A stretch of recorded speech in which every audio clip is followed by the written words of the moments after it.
আজকে আবার সকাল সকাল বেরিয়ে পড়লাম। আজকে আবার মিরিক থেকে দার্জিলিংয়ে রওনা দিলাম।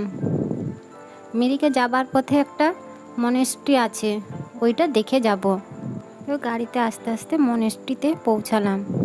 এখানে চারদিকে সব চুপচাপ, খুব শান্ত পরিবেশ। এখানে সব আস্তে আস্তে কথা বলছে।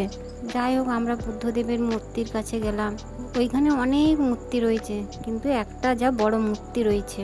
এত সুন্দর শান্ত পরিবেশ না, খুব ভালো লাগছে এখানে। যাই হোক, মন্দির থেকে বেরিয়ে এসে আবার গাড়িতে এসে বসলাম। আস্তে আস্তে প্রায় দার্জিলিং চলে এলাম। দার্জিলিংয়ে পাইন ফরেস্টে এসে নামলাম। আমরা সবাই মিলে বেশি দূর উঠতে পারছিলাম না, খুব ঠান্ডা লাগছিল, হাওয়াও দিচ্ছে খুব। মেয়েগুলো সব উপরে উঠে চলে গেল, ওরা উঁচুতে ফটো তোলাতুলি করছে। আমরা সবাই বললাম নিচে চলো, একটু চা খাই, এত ঠান্ডা লাগছে, পুরো কাঁপছিলাম। চারদিকে ঘোরাঘুরির পর আমাদের হোটেলকে আসতে বিকেল হয়ে গেছিলো। যাই হোক, মেয়েগুলোকে বললাম যে হাত মুখ ধুয়ে নে। এইসব করতে করতে আবার সন্ধে হয়ে গেল। হোটেলেই খাবারটা অর্ডার করে দিলাম। আর ভালো লাগছে না বাইরে যেতে। রুটি, সবজি, ভাত, মাছ নিয়ে এসেছিলাম, তার সাথে রুটির সঙ্গে মাংস নিয়েছিলাম।